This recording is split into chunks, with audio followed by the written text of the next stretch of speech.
Ивайло малко не иска да говори. Еми, като не ни плащаш, поне да получим нещо.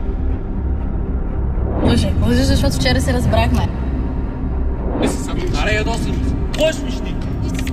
Ти ли, бе? Тега, бе! Кога се поразниш, те кажи ми, Какво ще загубя?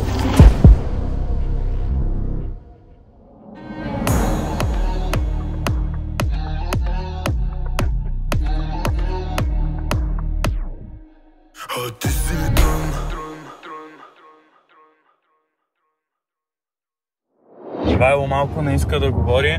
Може би са ми малко бесни, защото се замотах с излизането. Но те ще ми простят, защото са ми приятели. И защото ми плащаш? Чакай, не те ти плащат. Значи правете си сметка колко е зле работата. Даже клипа не е почнал, те заговориха за пари вече. Днеска, приятели, сме решили да снимаме новата ми песен, която е самостоятелна. Песента се казва Белези. Силно се надявам да си прекараме хубаво сега и да заснемем един много стойностен клип. Имаме нещо малко по-интересно да ви разкажем за днешния ден и то ще бъде това, че днеска за пръв път ще снимаме с хора различни от нас. Отново поздрави на нашите добри приятели Диан и Радо от Авеникс, благодарение на които се срещнахме с нашите нови приятели.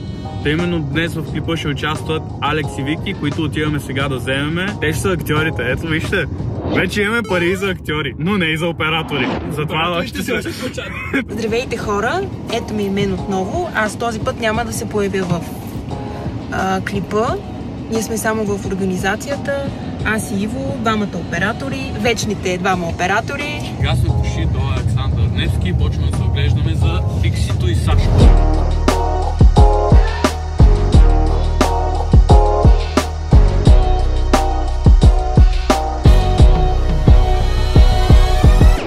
Вече сме пред Александър Невски и сега става да се появят Викито и Сашко, които не можем да ги намериме. Ван от българи, писнами от хора, дето се занимават с нещо да се правят неизвестни. Много ме дразни. Това е момента, в който да влезем в клипа и да кажем, че видеа се правят много лесно. Никакви пари не изисква и ти само качваш клипчето и 10 000. Вземаш телефона на баба ти Nokia с мотаното качество и така се правят. Nokia, който няма камера. Даже няма камера, да, ти пускаш voice record в TikTok и имаш 10 000 гледания. Колко хора направиха така да кажат нещо и да има гледане?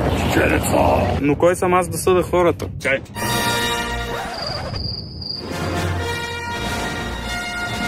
Работната ни етика е повече от отлична. Така подразбрахме от участващите в клипа, че е имало скандал преди час. Не в Арена Армеец скандал, а... Исках да ходя да си взема Starbucks и той ме пита, сега какво ще правим? Аз му казвам, отиваме към Starbucks. Те, еди какво си? Аз не знам дали еди какво си. Да не видя не си имал пари, Сашко.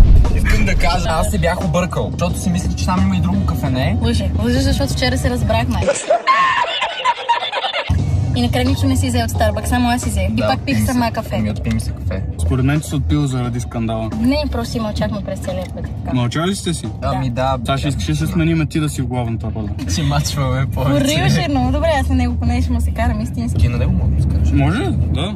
Една жена винаги може да се кара без причина. Стелчета ще ми каже защо и просто ще си... Ми да, трябва да... Само да обясним какво стана. Защо? Какво е станало? Да не би някой да се забави с излизането? Не. Колеги, работим. Не съм получил заплата на работи също. О, Иво, още месец няма да работиш. Работната ни етика е повече от отлична.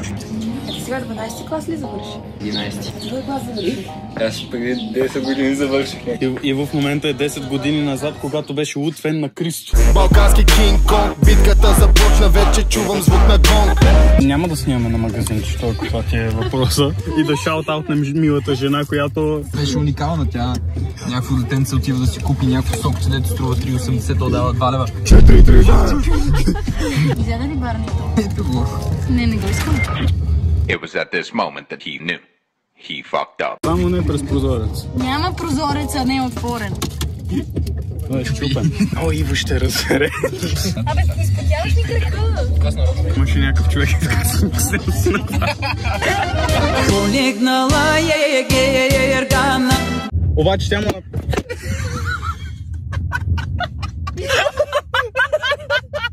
Работната ни етика е повече от отлична. Гледай какво става отзаде. Дамския състав, кажете какво става там. Разказваме как сме купили днес на промоция това чердже за 12 лева от Калфа. Не беше на промоция.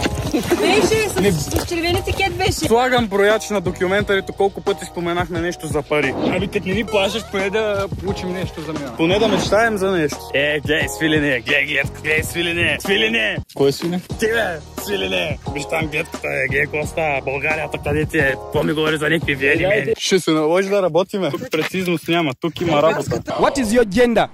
Ама е механик. Не. 1,50. Виж само къде сега. Това е. Това е тук. Беше най-ефтиното вдеем. Комари и кърли. Като бяха по 15 лева. Аз да не съм милионер. 15 лева. Ами много са ги дигнали, бе. Какво става? Само как ще да. Усещам ревност. Но няма да се едно, Александър. Какво ще загубя? Загубих достатъчно. А може и още. Това е истински чадър. Не се шегувам. Истински е. Наистина е чадър. Не прилича много на чадър. Чадър ли е? Чадър е. Ами не знам. Чадър е. Малко е странна формата. Моята стратегия е да се правя, че правя нещо. Да изглежда, че съм полезен. Така мисля, че е екстра. Да, отново добре свършена работа.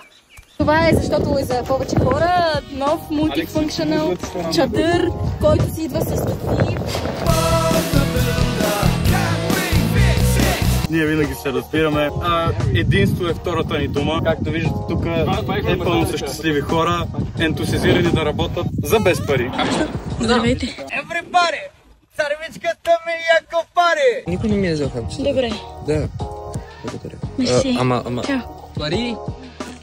Аз ще се ми замака.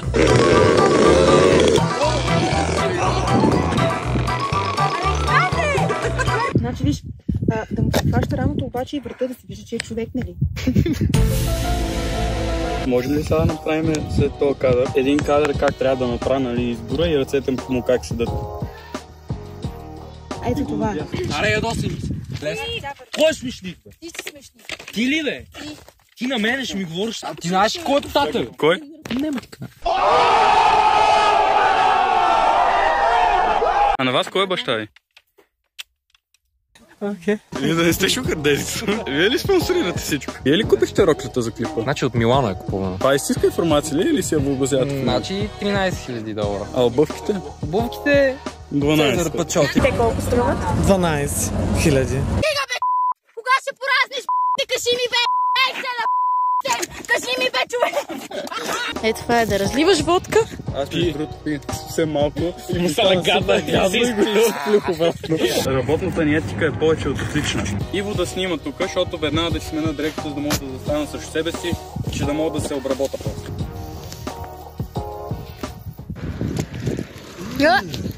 Бики, няма какво да пропуснеш. Не се тръгваш. Няма да.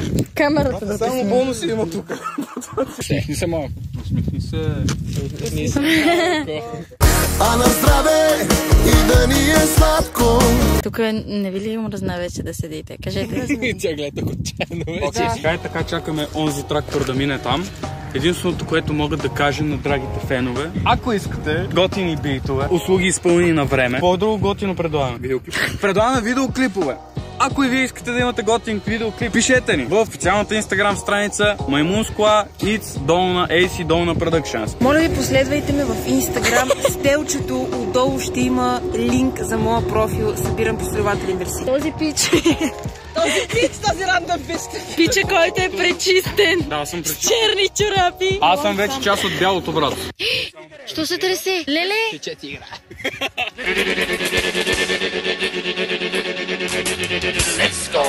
Работната ни етика е повече от отлична. Кажи нещо на феновете си. Много съм доволен.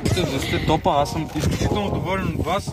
И за пореден път съм благодарен на Диан, който е като някакъв гост. Той се появява от някъде, пуска нещо, ама съвсем за малко се появява, нали? Пуска ти нещо, е така колкото буквално дроп да бомб. И оттам нататък е такъв, оправи се. Обаче е някакво такова готино оправи се, защото ние сега буквално се радваме, защото си намерихме... Намерихме само някакви кученца сме. Бяхме късметли да намерим наистина готини хора, дето... да виждам как се палят и да искат да работят с нас, което за мен беше страхотно и съм много щастлив и много бих се радвал да работим за напреде, ако има как да ги добавим в клип, така че да не се повтаря. А сега моля те спри това фенерче, защото ще пукна. Вери, приключиха снимките. Силно се надявам, да, абсолютно. Така, силно се надявам, че всичко е минало наред. Не съм гледал кадрите, смисъл видях много малко от нещата, но съм много доволен. Това ще бъде един силен клип. Изморихме се, но важното е, че свършихме работата. Аз съм перфектно състояние, че на дискотека. На дискотека? Да. Сериозно? Отива да гледа матча. Той няма го хвана, той 11 часа. Очаквайте на 2 август една от най-личните ми песни Белези. Така и така съм по темата да си кажа едно нещо като послание за тази песен. Бъдете добри хора и мислете какво правите като говорите. Защото най-голямото оръжие на 21 век, това е езика ни. И трябва да внимаваме как го използваме, към кого го използваме. Това са важни неща. Защото всяка една дума може и да бъде куршум. Мислете какво говорите и слушайте Белези.